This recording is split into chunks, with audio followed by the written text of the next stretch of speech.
শ্বশুর বাড়ি গেলে নামাজি হয়ে যায়, ইয়রাউন, লোক দেখার নামাজ। আব্বা যদি নামাজি, আব্বার সামনে নামাজি হয়ে যায়, হ্যাঁ, মা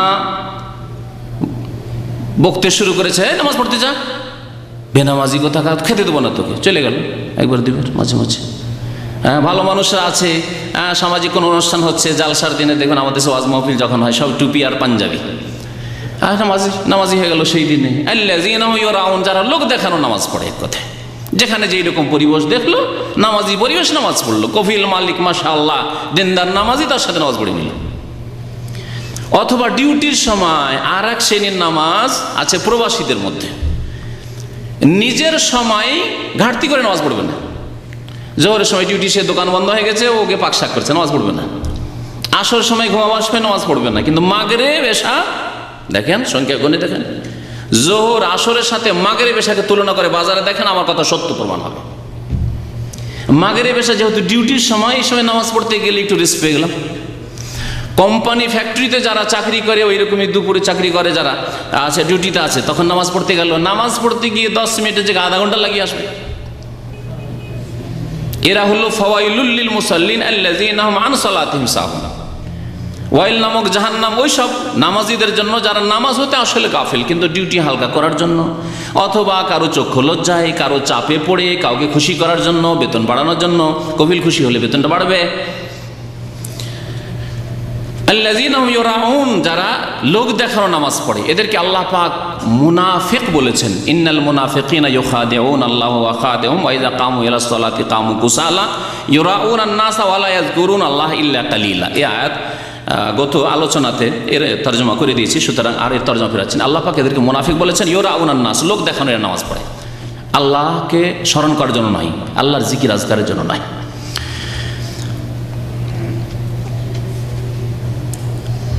নবী করিম সাল্লাল্লাহু আলাইহি ওয়াসাল্লামের আরেকটি হাদিস আব্দুল্লাহ বিন আমর ইবনে আল-আস রাদিয়াল্লাহু তাআলা আনহুমা বর্ণনা করছেন, আন্নাহু যাকারা সালাতা ইয়াওমান, একদিন নবী করিম সাল্লাল্লাহু আলাইহি ওয়াসাল্লাম নামাজের কথা উল্লেখ করলেন। ফাকাল, আর বললেন, মান হাফাজা আলাইহা কানাত লাহু নূরান ওয়া বুরহানান ওয়া নাজাতান ইয়াউমাল কিয়ামাহ, যেই ব্যক্তি নামাজের সুরক্ষা করবে, সুরক্ষা মানে বুঝতেই পারছেন, সুরক্ষা মানে এই নয় যে আপনার ছিঁড়া পকেটে টাকা রাখেন, হ্যাঁ, পকেটে টাকা রেখেছেন ঠিকই, বাইরে ফেলে দেননি, পকেটে রেখেছেন কিন্তু পকেট ছিঁড়া, এরকম রাখবেন কি? তাহলে আপনি টাকার হেফাজত করলেন না, মানি ব্যাগের হেফাজত করলেন না, এই কামার হেফাজত করলেন না। নবী করিম সাল্লাল্লাহু আলাইহি ওয়াসাল্লাম হেফাজতের কথা বলেছেন। কোরআনে কারিমে কয়েক আয়াতে আল্লাহ পাক হেফাজতের কথা বলেছেন, হাফিজু আলাস সালাওয়াত ওয়াল্লাযীনা হুম আলা সালাতিহিম ইউহাফিজুন, হেফাজতের কথা আল্লাহ পাক বলেছেন। যেই ব্যক্তি নামাজের হেফাজত করলো, এই নামাজ তার জন্য নূর হবে, নূর হবে, আলো দেবে কাল কিয়ামতে হাসরের মাঠে, জান্নাতের রাস্তা দেখাবে নূরে, আলোতে নূরে জান্নাতের রাস্তা দেখতে হবে। বুরহানান, এবং অকাট্য প্রমাণ হবে যে সে মুসলিম ছিল, প্রুফ তার কাছে। বুরহান মানে প্রুফ, অকাট্য প্রমাণ। দলিল চাইতে মজবুত প্রমাণকে বলা হয় বুরহান। দলিল মানেও প্রমাণ, আর বুরহান মানেও প্রমাণ, কিন্তু বুরহান মানে অকাট্য প্রমাণ। তাহলে নামাজ হবে অকাট্য প্রমাণ যে আপনি মুসলিম কাল কিয়ামত। ওয়া নাজাতান, এবং মুক্তির উপায় হবে ইয়াউমাল কিয়ামা, কিয়ামতের দিনে। ওয়ামান লাম ইউহাফিজ আলাইহা, আর কেউ যদি নামাজের হেফাজত না করে, কখনো পড়লো কখনো পড়লো না, 4 ওয়াক্ত পড়ে, ফজর পড়ে না, লাম ইয়াকুন লাহু নূরুন, তার আলো হবে না কাল কিয়ামতে, জান্নাতের রাস্তা দেখতে পাবেন, অন্ধকার, অন্ধকারে নিমজ্জিত থাকবে। ওয়ালা বুরহান, না অকাট্য প্রমাণ থাকবে তার মুসলিম হওয়ার। ওয়ালা নাজাতান, আর না নাজাত, মুক্তি হবে তার, রেহাই হবে। ওয়াকানা ইয়াউমাল কিয়ামাতে, কিয়ামতের দিনে কার সাথে উঠবে? মা কারুনা ওয়া ফিরআউনা ওয়া হামানা ওয়া উবাই ইবনে খালাফ, কাফেরদের বড় বড় যুগে যুগে যত নেতা ছিল, কারুনের সাথে হাসর হবে। কারণ যদি জান্নাতে যায় তাহলে বেনামাজি জান্নাতে যাবে, কারুনও জান্নাতে যাবে না, বেনামাজি জান্নাতে যাবে না। ফিরআউন কাফের, জান্নাতে কোনোদিন যাবে না, সুতরাং বেনামাজিও যাবে না। কারণের সাথে হবে, ফেরাউনের সাথে হবে, ফেরাউনের মন্ত্রী হামানের সাথে হবে। উবাই ইবনে খালাফ নবী করিম সাল্লাল্লাহু আলাইহি ওয়াসাল্লামের জামানায় নবী সাল্লাল্লাহু আলাইহি ওয়াসাল্লামকে খুন করার জন্য এগিয়ে এসেছিল। নবী সাল্লাল্লাহু আলাইহি ওয়াসাল্লামের হাতের অস্ত্রের দ্বারা তাকে সামান্য আঁচড় লেগেছিল, ধ্বংস হয়েছিল, তার সাথে উঠবে। মুসনাদ আহমদের হাদিস। নবী করিম সাল্লাল্লাহু আলাইহি ওয়াসাল্লামের আরেকটি হাদিস নামাজ সম্পর্কে শোনায়। নামাজ যখন উঠে গেছে, উম্মতে আর কোনো কল্যাণ নেই। যেই বাড়ি থেকে নামাজ উঠে গেছে, যেই সমাজ থেকে নামাজ উঠে গেছে, যেই দেশ থেকে নামাজ উঠে গেছে, সেখানে আর কোনো মঙ্গল নেই। এটি শেষ কল্যাণ ছিল, যা উঠে গেছে, আর কোনো কল্যাণ সেই জাতিতে নেই। আবু উমামা আল বাহিলি রাদিয়াল্লাহু তাআলা আনহু বর্ণনা করছেন, রাসূলুল্লাহ সাল্লাল্লাহু আলাইহি ওয়াসাল্লাম ইরশাদ করেছেন, লা ইউনকাযান্না উরাল ইসলামে উরওয়াতান। ইসলামের যে রশি রয়েছে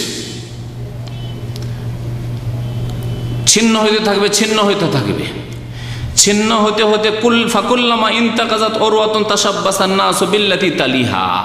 যখন ছিঁড়তে থাকবে আবার ওটাকে ঠিক করে ধরবে। এইভাবে রিপেয়ারিং হচ্ছে। মুসলিম উম্মাতে অনেক পাপ এভাবে শুরু হয়েছে। ধীরে ধীরে ধীরে ধীরে একটা পাপ এলো, আচ্ছা যাকে এই পাপ থেকে আর একটা পাপ আসলো, মুক্ত হইলো এই পাপ থেকে। তো ইসলামের রশি এভাবে ছিঁড়তে থাকবে, যখন ছিঁড়ে যাবে আরেকটা রশি ধরতে থাকবে, আর কোন রকম রশিটাকে ঠিক করে ধরতে থাকবে। ওয়া উলাহুন্না নাকজান আল হুকম ওয়া আখিরাহুন্না আস-সালাত। নবী করিম সাল্লাল্লাহু আলাইহি ওয়াসাল্লাম বলছেন যে ইসলামের রশির প্রথম যে বাঁধনটা ছিঁড়ে যাবে সেটা হচ্ছে ইসলামী শাসন। মানে ইসলামী আইনের বাস্তবায়ন। আজকাল দেখুন কতটি মুসলিম রাষ্ট্র আছে, মনে আছে? 56 বা 57। তো যাই হোক, এই 57 রাষ্ট্র দেখেন ইসলামী আইনের বাস্তবায়ন আছে। এই সৌদি আরব ছাড়া আমার মনে হয় কোথাও নেই, যদিও কোথাও দাবি করে হয়তো দু একটি দেশ এরকম আছে। ইসলামী আইনের বাস্তবায়ন পৃথিবীতে কোথাও নেই। জাতিতে মুসলিম, ইসলামী আইনের বাস্তবায়ন নেই, বরং ইসলাম দ্রোহিতা, মানব রচিত বিধান আর ইসলামী আইনের বাস্তবায়নের কথা বললে ওরা চরম অপরাধী। কেন ইসলামী আইনের কথা বললো তারা? চরম অপরাধী তারা।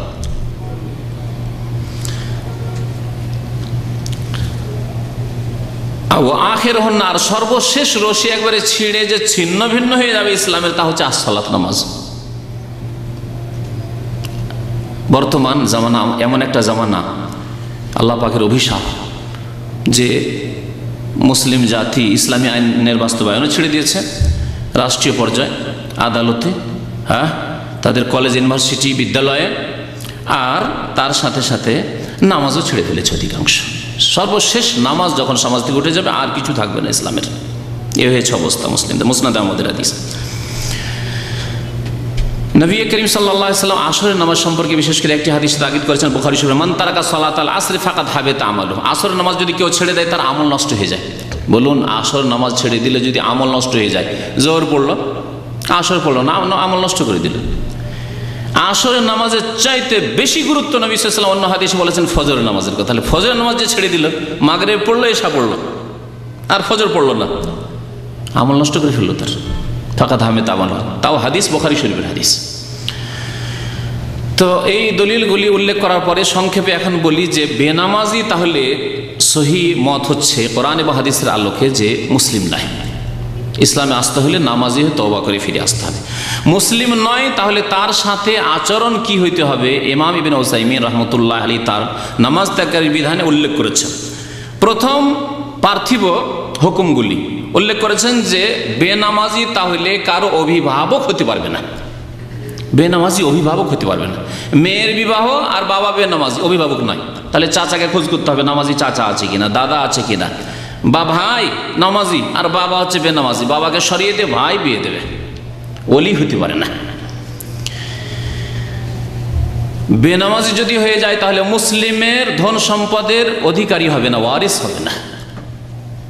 বাবা নামাজি মানুষ ইন্তেকাল করেছেন, আর ছেলে দুটো বেনামাজি, দুটো নামাজি, তাহলে বেনামাজি এই যে দুই ছেলে তারা ওয়ারিস হবে না বাবার ধন সম্পদে। কারণ মুরতাদ ওয়ারিস হয় না। ওয়ারাসাত থেকে, ধন সম্পদের হক থেকে, অধিকার থেকে বঞ্চিত হওয়ার একটি কারণ হচ্ছে ধর্ম পরিবর্তন হয়ে যাওয়া। এই ব্যক্তি মুরতাদ হয়ে গেছে, ইসলাম থেকে বেরিয়ে গেছে। সুতরাং যতক্ষণ পর্যন্ত 5 ওয়াক্ত নামাজ কায়েম না করবে, নামাজি বাবা থেকে, নামাজি মায়ের থেকে